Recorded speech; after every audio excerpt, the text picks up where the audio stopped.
Good afternoon, Colorado. Welcome to a Wednesday edition of What's for Lunch. I'm your host, Larry Hers. And today in studio, I have Giles with Blue Pan Pizza. Welcome. How are you today? Thanks for coming in. Thanks for having us. So we only have 5 episodes left. I don't know if you know that. We're transitioning to a new show. And I was going to keep doing this show till I got him to come in. So I stalked him for about 3 years. He finally came in. And now I can retire. We're happy to be here.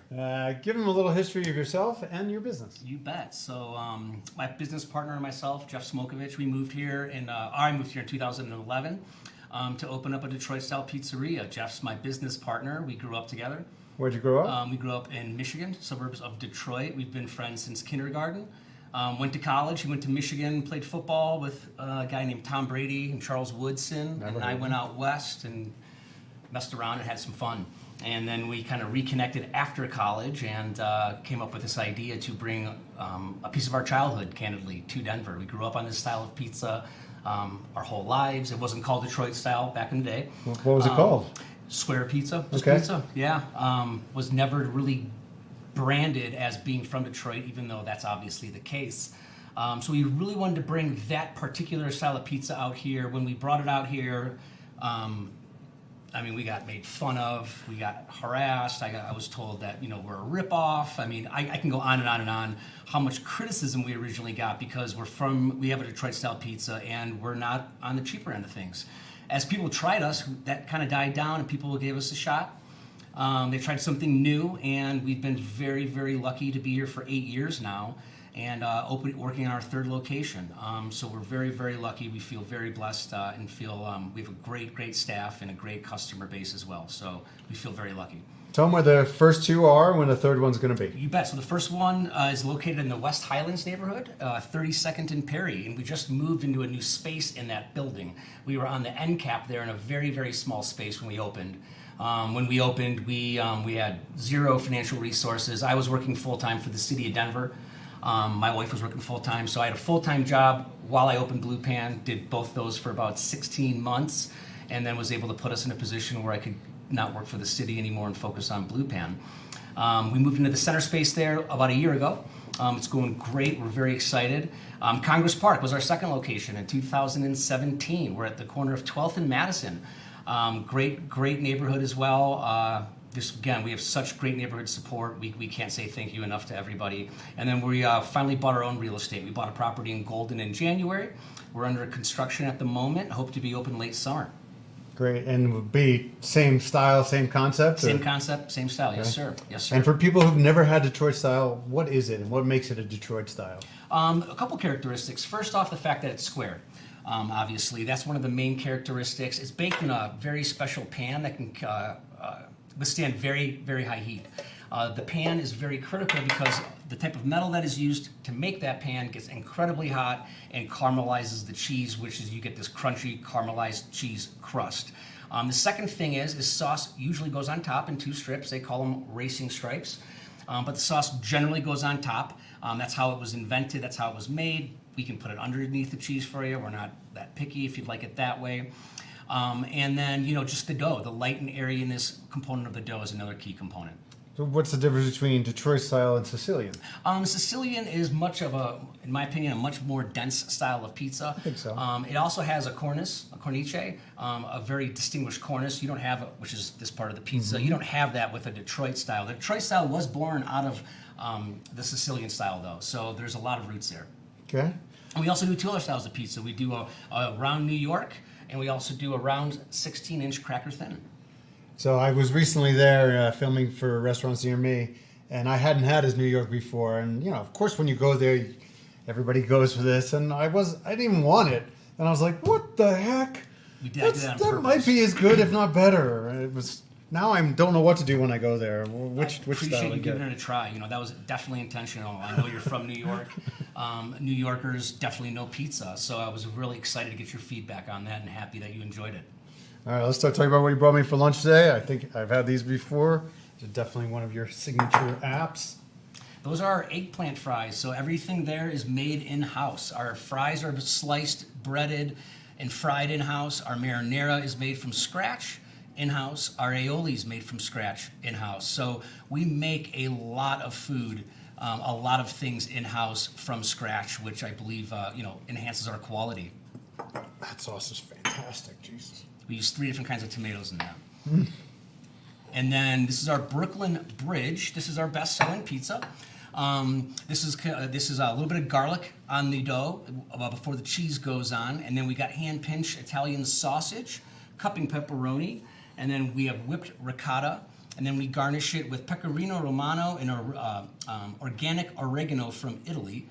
That little end garnish is very important to that flavor profile. That's by far our best seller. My partner won a highly coveted award with that pizza at an international pizza competition a couple years ago. And very Instagrammable. Yes, sir. Yes, sir. It photographs well when we do it right. We do make mistakes, but we should always try our best. So when we're doing everything right, I think it does look rather pretty. That's our Little Rose. That was a specialty pizza that we put on the menu permanently due to the feedback. That is only available in small Detroit. That is not available in our large New York or Chicago. Okay. That has salami on it, cupping pepperoni, Rosa Grande pepperoni. That's a thicker, meatier pepperoni that has a distinguished flavor profile from our traditional cupping pepperoni. Then it's garnished with fresh basil, 24-month-old Parmesan, and a dash of Mike's Hot Honey. Yeah, so same, of course, I go for the Brooklyn Bridge, and then you threw this at me. Gotta make it hard on you, buddy. Bless it. Gotta make it hard on you. We want you to try everything. That's our Parma Italia. That's what I would say is our most complicated pizza right there. That probably has the most robust flavor profile. That's a lot going on there. So we have our sauce. We have Scasmora smoked cheese. We have our whole milk mozzarella brick cheese blend. Salami on that also. And then we garnish that with 24 Parmesan prosciutto de Parma, burrata, 24-month-old shredded Parmesan, arugula, and olive oil. And we do a dash of sea salt. This one I haven't tried yet. There's a lot going on there. That's one of our other award winners. That we love that one too. That's your kind of gold standard, right? The way we look at it is, the cheese pizza in a pizzeria is really, kind of, in our opinion, the benchmark of how you want to judge a quality pizza. That's our New York cheese, just your normal, nice New York dough. That dough's done 2 days. We do a biga with that. We do a Polish with our Detroit dough, but we use a biga starter for that. Ferments for 2 days. Your typical 16-inch round. Great for kids, great for a simple meal. It folds without cracking. It's got the perfect chew. It's a hard balance to achieve when the chew and the crisp. And this is one of these things, tavern style, that I, obviously I didn't grow up on. And the thing for me is, how do you know how many slices is appropriate? You do your best. You can try to guess, right? And make an educated guess. That's a 16-inch pizza as well. That's cut into squares. How many squares do you really get at? I think you get about 16 little squares. Okay, so is 4 slices 20. equal to 2 slices of New York Good style? question. I would say, don't know. yeah, I would say 2 to 3 probably. If you did like a square inch test, yeah, probably 2 to 3. Yeah, good question. That's also cut into squares. So again, different type of regional pizza than Detroit. It's very crackery, very crispy. All of our dough is all separate recipes. We make them all every day in house. We put a lot of energy and effort into our products. All different flours as well, different hydration levels, and different starters. That's why it's some of the best pizza in Colorado. And this was something I had never thought of putting on pizza before. And this works. Yeah, we use the mild, actually. We don't use the really hot giardiniera. And that's intentional. That mild giardiniera has a great little pop, incredible flavor. The pickling of the carrots are awesome. But that really adds a unique flavor profile to some of our pizzas. What do you like to put it on? If I'm being honest, I eat it on almost everything. In all honesty, I eat it with turkey sandwiches. I eat that with our sausage and peppers. Our diavolo, if that's not hot enough for you, that adds another kick. And I also eat that with our just straight up pepperoni pizza. And do you do gluten-free? We do gluten-free. I thought you did. Yep. We have gluten-free pizza. Comes in 2 styles, our Detroit style, and then our traditional round. Whoa, you do a gluten-free Detroit style? We do. Yes, I've not seen that. Yes, sir. It's gluten-free, right, obviously, so you're not going to get the exact rise that you're going to get with all that gluten, but, we use a dough called Wildflower We've been friends with Kim Desch, the owner, for years. We don't make that in-house. We Is have she our hands local full. in Colorado? She was local. Yeah, she recently moved out of state, but yeah, from Boulder. Yeah. But we have our hands full with 3 doughs and 2 starters. So we went with her, and we love her. Actually, she's a great person. Her product is excellent, and we tend to say gluten friendly. Yeah. I think a lot of people. Some people just there's always a risk of cross contamination in a kitchen. So I always tell people, like, if you're very concerned about gluten, pizzeria is not. There's always risk, is my point. But she does a great job, and we get great feedback on it. And then you have full bar, I know. Full bar, yes, sir. And so do you do happy hour? We don't do happy hour right now. We'll have one coming out here in the summer. Okay. And what's your website? BluePanDenver.com has a little history of us there, and our menus, and some of our articles over the past years that have been written about us, and it's a great place to play around and explore. And then recently you added the food truck. Yep. How do they find that? That's on our website as well. You click on the food truck tab. You can send us a message, a little questionnaire that you can fill out. We didn't have enough to do with 3 restaurants, so we wanted to go mobile. So people can get it for their parties? Yes. To be transparent, we're pretty much booked the rest of the year. I would think. We did not expect that, by the way. I did. We are almost every weekend's booked through December. We've had to turn away a couple parties. It's been harder than we thought, because people want to have some special events with us. So we've been very, very blessed there as well. Gary manages that for us. He's one of our long-term employees. Has a great team of people, and we're able to bring it to little niche neighborhoods and see how people react who haven't had it. Did we forget anything yet? What's that? Did we forget anything? Man, that kind of sums it up. We're really looking forward to Golden. We hope the community is as well. That actually is a very large parking lot, so we have on-site parking finally.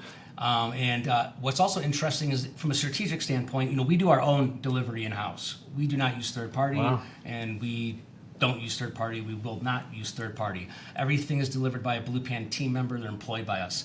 I bring that up because strategically that Golden delivery boundary is going to bump up against our Highlands delivery boundary. So once we get Golden open, we'll have delivery all the way from Lodi out to Golden along the I-70 corridor. So we're hoping to bring our product from a delivery standpoint to even more people. Nice.